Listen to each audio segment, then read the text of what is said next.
Hello, good morning and welcome back to the sewing room. Today we're going to be going through my ever-growing list of projects I want to make in 2025. I thought I would compile all of the projects I want to make in 2025 and that list is getting bigger and bigger by the day. So let's get into it. Let's start with things I want to knit in 2024.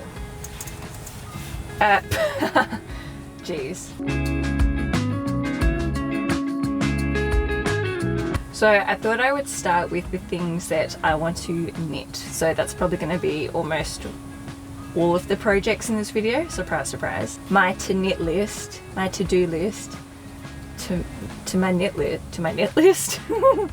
Sounds like a hit list. My knit list. So first up on my knit list is this Chevron knit jumper that I found on Yarnspiration. So it is just a really simple and attractive duochrome project. I just love, like, you know, the contrast of the blue and white. I think I'm gonna actually do mine in 1 second. So my knitting room is in chaos at the moment, surprise surprise, and you are caught on something. But anyway, I've got this really beautiful like rust red yarn that I got from Bendigo Knitting Mills, Bendigo Woolen Mills, that I think will just look, you can probably hear that. I'll just wait for a second.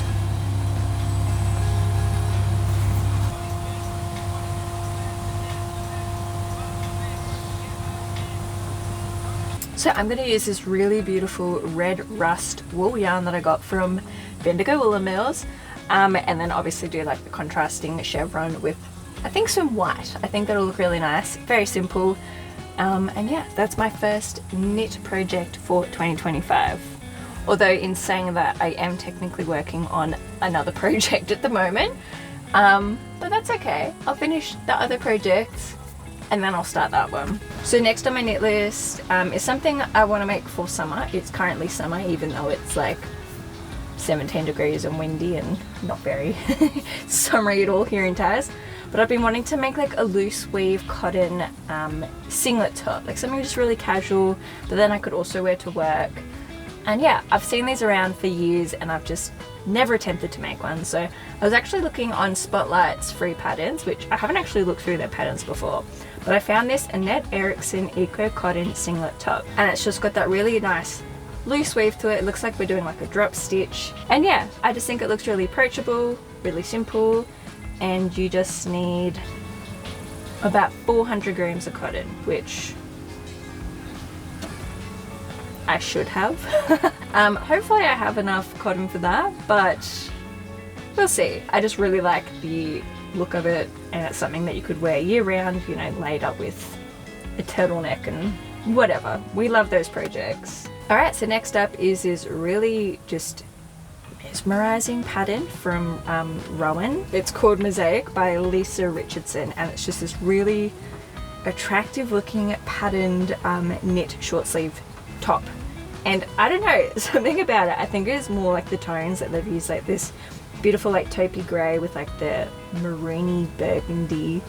I think I just love contrast, and I think this year is going to be a lot of contrasting colour blocking pieces, because that is just what my eye is drawn to. Like, I love stripes, I love patterns, and I've been really getting into colour work lately. So lo and behold, here's our next project. I don't know, let me just reach off frame. I've got this really beautiful, a little bit more like browny purpley than the colour they have, but this really gorgeous, like, what would you call this? Like mousy brown colour that I have left over from my frog vest that I made earlier in 2024. I think this would be really lovely with, is it in my eyesight? No, it is not. I think I already have like a really nice burgundy wool. So yes, another project. What a win that I might actually have maybe enough wool to make. So that's actually really exciting. Yay. So the next pattern is something that has also been just something that has been on my radar for so long, and I just don't know why I haven't made one. It is like a ballerina style wrap cardigan top, I guess you call it. I found this free version on Yarnspirations with a shorter, like 3/4 sleeve. I'm going to extend it to the full long sleeve, and I really want to do it in like a very light, like maybe a 5 ply or hold it with some mohair or something. I just want it to be like really soft and feminine. And for one of the last knitwear projects that I have saved to do in 2025 is making some more of the Hanstholm PetiteKnit sweaters, because I just loved the construction of those, and it's just a very simple top-down raglan sweater. And yeah, I don't know what else there is to say. You find that one pattern that you just love and you replicate it as many times as possible. So I am actually currently, sneak peek, it's tangled. So this is my version of the Hanstholm pattern I'm making for myself. So I have heavily edited the pattern. Oh my god, can I get it out? There we go, yay, woohoo, I finally untangled it.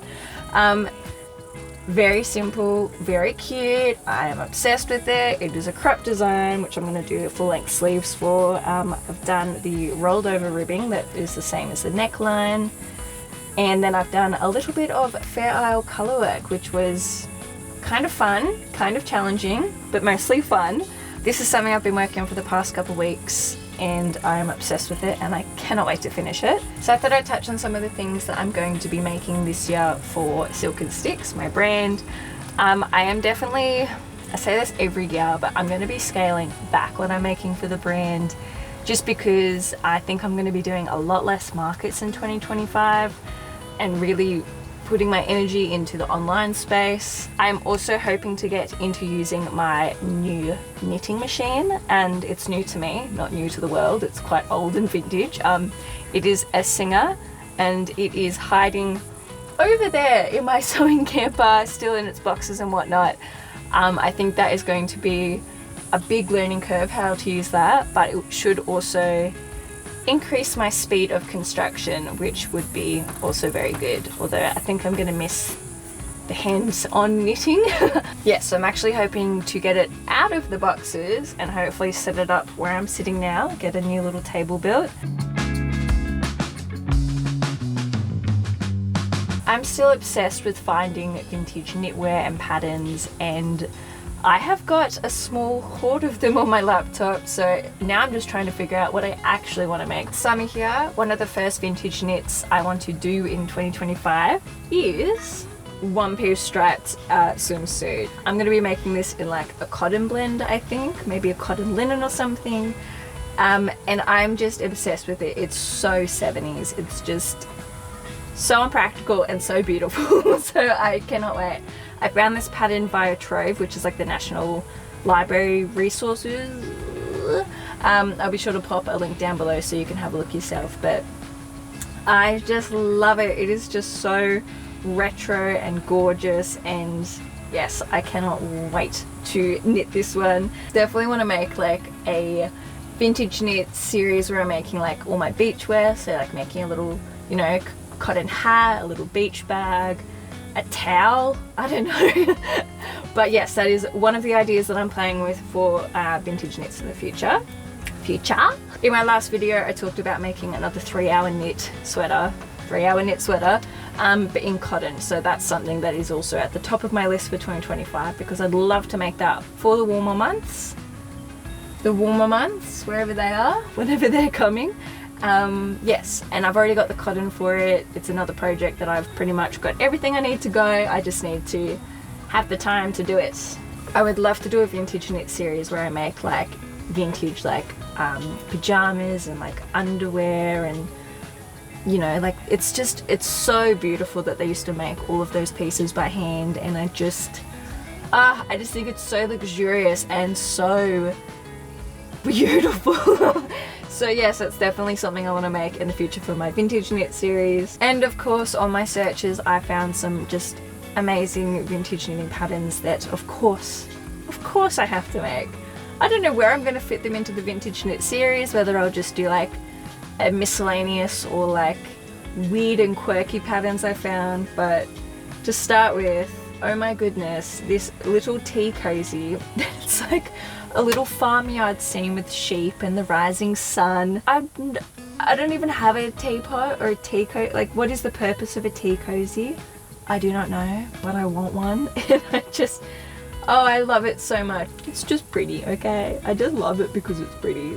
So I also found this very sweet little pattern of Australian birds. There's a kookaburra, there's a cockatoo, there's a rosella, and there's a galah, and they are just so sweet. So I definitely see me making these Australiana animals in an upcoming video. I also did see a knitting pattern on Etsy for a wombat.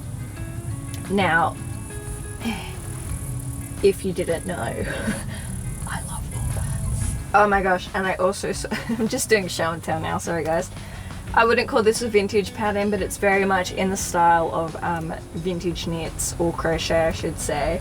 But this granny square apron. Now I cannot think of an appropriate time to wear a wool apron. I can't imagine it'd be great for cooking or arts and crafts, or you know, being out in the garden, but I love it. I just need to make it. It's one of those things where it's like, yes, I do need a crochet apron. How did you know? I'm wondering if I could use some sort of material that would be better suited to maybe being slightly more waterproof or like stain resistant.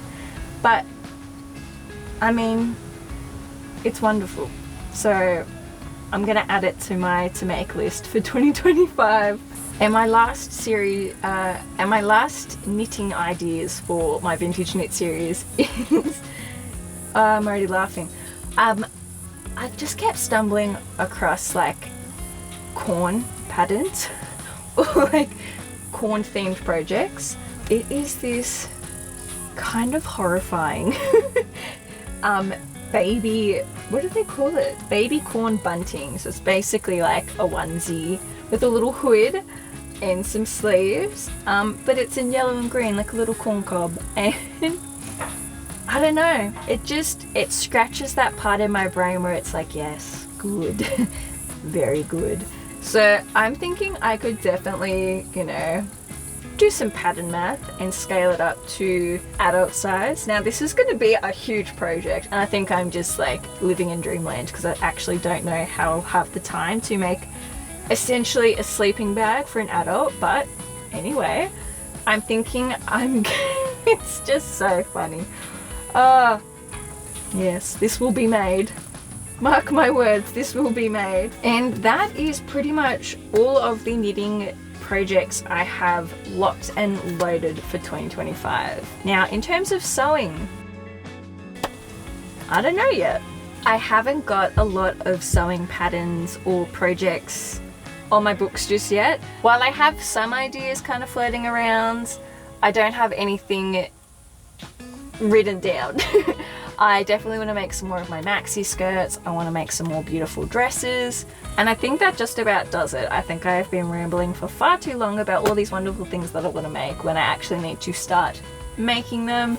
I really need to sort through the chaos that you cannot see on camera that is definitely hiding all around me. I need to go through my whole wool stash. If that's something you want to watch, that is definitely something I can film because it's everywhere.